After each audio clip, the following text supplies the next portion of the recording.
Eh, Selamat siang, eh, Ibu dan teman-teman semuanya. Di sini kita mau presentasikan tentang penilaian dampak konsumsi energi global warming potential melalui pendekatan life cycle assessment gate to gate pada UMKM Roti Maharani.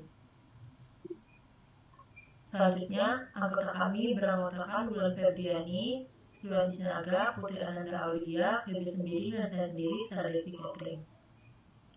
Latar belakang penerapan LCA di Maharani Bakery menjadi penting karena dapat membantu mengidentifikasi tahapan produksi mana yang memberikan dampak lingkungan paling besar seperti penggunaan bahan baku, konsumsi energi, ataupun proses distribusi. Dengan hasil analisis ini, UMKM Roti Maharani dapat meningkatkan efisiensi produksi, mengoptimalkan penggunaan bahan baku dan energi, serta menurunkan biaya produksi secara keseluruhan. Selain itu, hasil LCA dapat menjadi nilai tambah dalam pemasaran produk mengingat konsumen saat ini semakin mempertimbangkan aspek keberlanjutan dalam membeli produk. Untuk tujuannya yaitu yang pertama, mengevaluasi potensi dampak dari pembuatan roti yang diproduksi oleh UMKM Roti Maharani mulai dari tahap persiapan bahan baku, produksi, dan distribusi. Yang kedua, menentukan rekomendasi perbaikan yang memiliki dampak paling minimum terhadap konsumsi energi yang digunakan.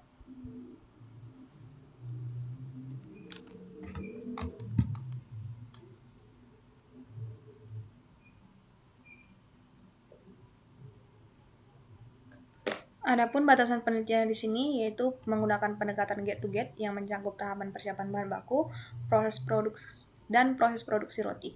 Aspek yang dikaji di sini adalah operasional yang meliputi konsumsi energi, konsumsi air, limbah yang dihasilkan serta produksi selama emisi yang ditimbulkan.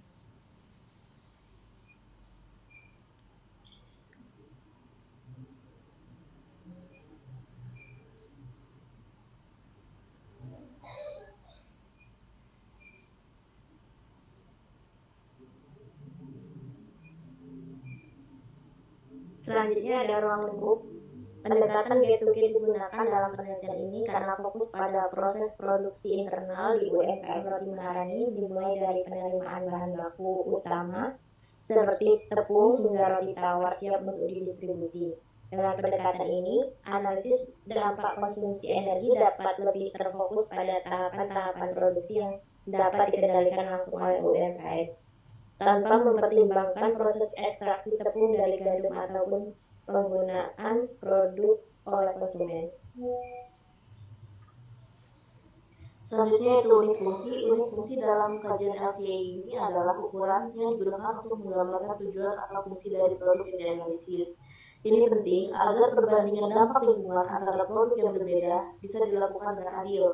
Misalnya dalam analisis roti, unit fungsinya bisa berupa 1 kg roti karena itu menunjukkan jumlah produk yang dihasilkan dan digunakan. Dengan menggunakan unit fungsi ini, kita bisa mengukur semua unit seperti bahan baku, energi, dan air, serta output seperti limbah atau emisi yang terkait dengan proses pembuatan roti. Sehingga kita bisa memahami seberapa besarnya dampak lingkungan yang ditimbulkan oleh setiap tahapan proses produksi. Next. Selanjutnya ada mesin yang digunakan. Yang pertama mesin pencampur menghasilkan emisi CO2 dari konsumsi listrik PLN. Yang kedua mesin roll solar menghasilkan emisi tertinggi karena pembakaran bahan fosil langsung.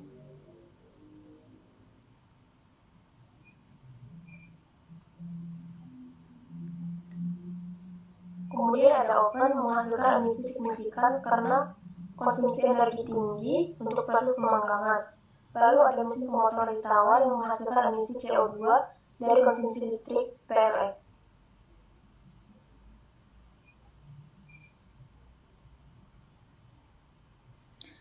Selanjutnya ada proses pembuatan. Di sini ada bahan. Alat yang digunakan pada proses pembuatan yaitu ada mesin pencampur, mesin roll, dan oven. Bahan-bahan yang digunakan juga mengandung tepung terigu, air, gula, margarin, telur, ragi, garam, dan bumbu rahasia lainnya.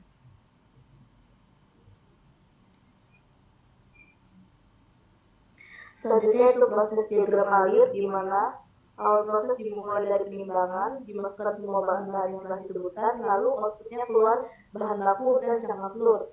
Selanjutnya dilakukan proses pencampuran. Semua bahan-bahan yang sudah di-input dilakukan pengadukan hingga menghasilkan adonan roti. Setelah menghasilkan adonan roti, adonan ini dilakukan pengelolaan atau kesesuaian dengan roti tawar yang akan dihasilkan. Selanjutnya dilakukan penimbangan adonan agar mendapatkan hasil adonan yang sama di setiap unitnya. Selanjutnya dilakukan pencetakan untuk mendapatkan cetakan roti tawar yang utuh. Selanjutnya proses pengembangan yang dilakukan selama 20-35 derajat Celcius selama 6 jam untuk menghasilkan adonan roti yang mengembang. Selanjutnya di oven dalam suhu 18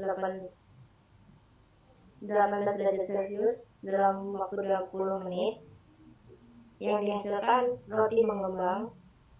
Selanjutnya pendinginan dalam suhu 20-35 derajat Celcius selama 5 jam. Roti tawar yang diperoleh telah didinginkan. Selanjutnya dipotong seperti potongan roti tawar. Selanjutnya dilakukan pengemasan, maka dihasilkan roti tawar dalam kemasan.